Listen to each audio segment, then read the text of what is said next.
Well, we got onto a really weird crossroad. Because Riftbound just let Riot into doing their first controversial thing with the game. But the fact is that it was very obvious that this would happen from the very beginning. Though the way Riot handled this could have been a lot better. And once again, I may sound like a broken record, but it all comes from Riot's fans being really passionate and making cool things for them. So, in case you are not kept up to date with Riftbound, which is Riot's new physical card game, one of its bigger points of conflict, which up to now was the only point of conflict, is the fact that the game releases in China first, next month, with the rest of the world getting it later around October. This wouldn't really be that much of an issue if people weren't already excited about collecting the alternative versions of the cards. There are essentially 3 levels. The normal cards, the foiled versions, and then there are the signed versions of the champions with alternative art. These cards should be very rare, and to make collecting them more interesting, Riot decided to not officially reveal the alternative arts until it was confirmed that they were found somewhere in the wild. The slight issue being that everything is gonna get discovered in China before it even gets here. And well, this fact that this game has been region locked for 2 whole months also reflects on another thing. Even though people may be really excited to play this game, they simply wouldn't be able to. That's despite the fact that all the cards are technically ready and the rules are set. And that is exactly what the community decided to fix. Because after all, what these players wanted to do was to try the game, see how it feels, and they simply wanted to learn. Which is exactly what you can do with today's sponsor. Have you ever had the urge to sage the hydra of knowledge that's been lingering inside you? Well, at the very least, you can slay it with the help of today's sponsor. Boot.dev might be just about the most interesting way to learn any kind of coding. Are you tired of following YouTube tutorials that force-feed you? How about turning learning into an interesting minigame? That is what Boot.dev does. From the very beginning, any kind of a lesson is immediately turned into an RPG quest on an epic journey. From looting chests to slaying beasts, and that's all while unlocking achievements, leveling up and completing quests. It combines the fun of playing video games with actually gaining new skills. And in this case, Boot.dev might be just about the best way to learn backend development. It doesn't matter if you'd like to learn Python, Go, JavaScript or C. Everything is possible here without getting bored. The best part is, in this glorious industry, which all of us are part of, backend development still stays among the highest paying jobs. Meaning that with just a bit of courage, you can put these new skills towards your new future. On average, it takes about 12 months to get the proper knowledge and experience for a coding language, all of which you can start working towards right now in their free tutorial. So go to Boot.dev and try the courses for free. After which you can use my code Necrit to get 25% off if you choose the annual plan. So go, slay some hydras, acquire knowledge, and become a developer. I mean, look at what I've done. I coded this water. And I'm proud of it. Now back to the main video. So imagine you are in this situation where you have a physical card game that is ready to play, a part of the world can already play it, we know the design of all the cards, we know all the rules, everything has been already set up, and so what do? Well, you do what many other fans have always done for a lot of different physical games. You set up a digital version of it. To be honest, in the world of board games, this is absolutely nothing new. There have been many engines that support fan creations, with one of the most popular ones being Tabletop Simulator. This game has been used to recreate countless physical games, so that people would be able to play them together virtually as well.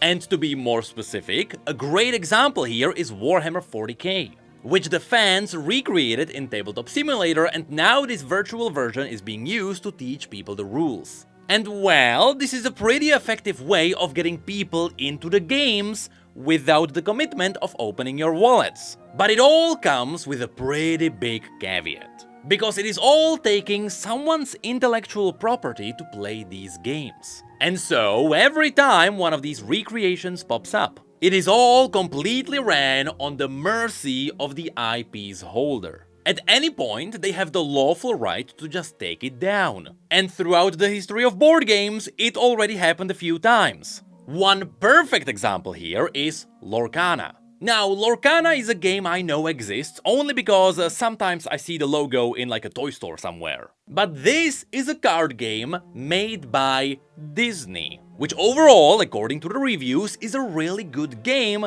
which also has a pretty niche audience. Now, because we are talking about a fraction of a specific audience, that being the card game audience, since most people are focusing on Magic the Gathering and Pokemon and the other big games. That means that finding other people to play Lorcana with is not that simple. You would usually have to carry multiple decks on you and then just play with your friends. And so again, this is something that Lorcana's community fixed with the help of Pixelborn. Now, Pixelborn, just like Tabletop Simulator, is an engine designed for virtual tabletop games, specifically focusing on card games. Meaning that anytime there is a new card game, it is very easy to just turn those games into their virtual versions. And so for a while, the Lorcana community got a pretty cool way to play the game. And at the same time, it also opened up the doors for something really cool: the content creator community. Because now, with the digital version ready, the content creators had a really cool tool to help them make videos. But unfortunately, this was still all a very unofficial product. And their opponent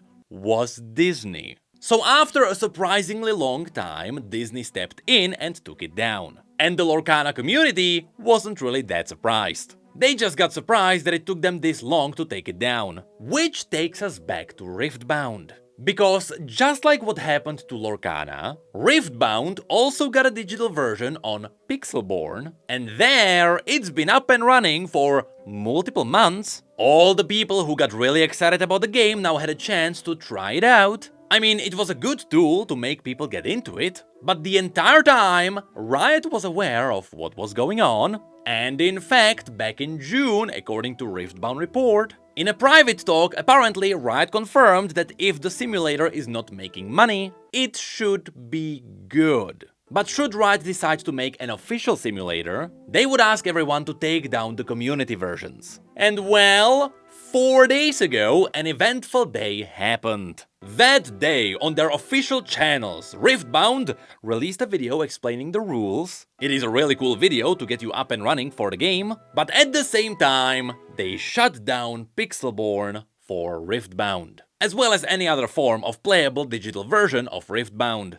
which is something I am not surprised by. But unlike how it all went down for Lorcana, I am surprised it happened this early, because shutting down the community game makes sense. First of all, there is the entire legal gray area. You are essentially making a game out of Riot's IP. Legally, this would be the same thing as someone just making their own game using Riot's IP. Even if you give it to people for free, if it is made public, then Riot can take it down. But at the same time, Riot definitely should have waited a bit before taking it down. In fact, I would have probably waited at least until October, which is when the official release should be. Because up until that point, they could just let the community build up the hype. Even better, they could have told the community, hey, we're gonna keep it up for now, but in 2 months, we'll take it down. If Riot was fully transparent with this, I don't think people would have really had an issue. But now, we went back to square one, where people in China will be able to play it, and we will just look from afar. Though what's interesting is that the official statement also tells people why it was shut down. And even there, we do have a thing or two to nitpick. And so now, let's go through the post. This came out on the official Riftbound Twitter page. Since we announced Riftbound less than a year ago, we've been humbled by the level of enthusiasm that's steadily growing in this new community. We are working hard to get Riftbound out to players around the world, so you can turn your theory crafts into physical decks for game nights at home, at your favorite LGS, or anywhere else your Riftbound journey takes you. Before then, we need to take a moment to share our philosophy and policy on third-party digital tools for playing Riftbound. Riftbound is designed for social play, mixing deep strategy with deception, negotiation, and mastermind moments that create lasting memories. The game has been built from the ground up to optimize for that. While digital clones have grown in popularity for their accessibility and ability to quickly optimize decks around the current meta, and we've seen interest from players in establishing their own for Riftbound, Riot's policy prohibits any fan project that crosses the line into making a game using Riot IP. In the case of Riftbound, we've been especially concerned with projects that enable Riftbound gameplay, with automated rules, interactions, and resolutions with less need for social interaction. This is where we need to pause for a moment. Because here they clearly say that they want people to experience Riftbound in person with other players. And I mean, sure, you can argue that experiencing this digitally without the physical interaction is harming the game experience. But let's just keep in mind that you are still playing online with other people, likely on Discord. But also, they talk about them wanting their players to play the game physically, while there is still no way to do so. That is why I am surprised that Riot didn't wait and let people have their own fun before the official release. At the same time though, notice how they specifically call out the game engines automating the mechanics, which is something you would experience in a virtual card game, just like something like Legends of Runeterra. That's right, let's not forget that Riftbound will be indirectly competing with that game. And so it would make sense that Riot would want to take Riftbound away from the virtual forms as much as possible. Because keeping two virtual card games ready in the same IP would be a nightmare for marketing. But it all also plays into one more thing. Even though Riot mentioned that the social part of the game is really important, let's not forget that there are also other big board games with their own unofficial releases, all while those games are totally fine with it. One example of that is, as we mentioned, Warhammer 40k, which is technically playable on the tabletop simulator. And somehow Games Workshop are seemingly fine with it? Though that could be because Warhammer is a whole unique experience with painting of the minis and stuff like that. But still, even though games like Lorcana and Riftbound are being taken down, there are other IPs that are being kept up and things are totally fine. So is the social play a good argument for taking down the virtual version? Probably not, because I doubt it would meaningfully harm the physical release of the game.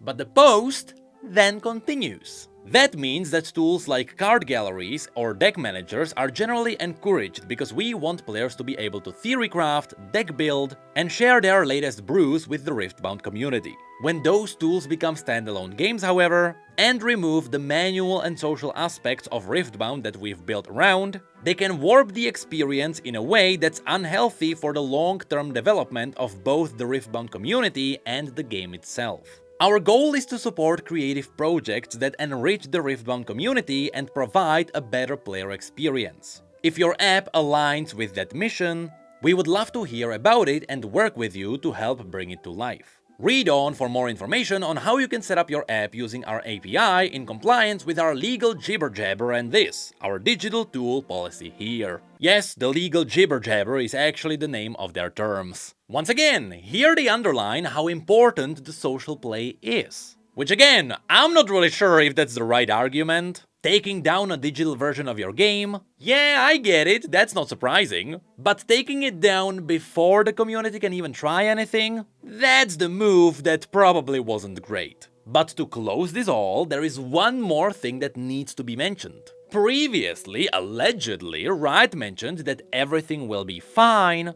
until they consider making their own official simulator. And well, what if that's what's going on here? What if Riot sees the excitement that comes from both China and the Western audience? And what if they are laying the grounds for their own digital version? That is all possible, and it could be linked to the last statement of the creator of Riftbound for Pixelborn. Pixelborn for Riftbound is shutting down on the 7th of August. Riot just announced their third-party dev policy. Unfortunately, Pixelborn does not comply with those. Thanks to everyone who played and helped improve it. I just finished the new UI and layout. This time we will have to survive the allocation in TTS. But underneath this, it also mentions, we almost got to 100,000 played games in less than a week. Which means, yeah, the digital version was quite popular. 100,000 games is a crazy number for a community game, and it underlines that either Riot noticed the potential, and they might be working on something themselves, or they kinda legally had to shut it down, because it was something using Riot's IP, which was also getting big. But that's really where we are with this situation. After the official announcement went live, there were a lot of people saying, "This game is dead. How could Riot do this to themselves? They threw the game into the garbage before it was even released." And well, let's be honest, I don't think this is gonna hurt the game as much as people think. Yes, this is not a great PR move to start with, but this is a physical card game after all, and just like it is anywhere on the internet, the moment you go offline, you'll see that the world is a lot bigger than you thought. So let's see if the physical card game whale collectors are gonna carry the community. Because if not, and if the game does not do well, then people are gonna come back here and they will say that this was the start of the downfall.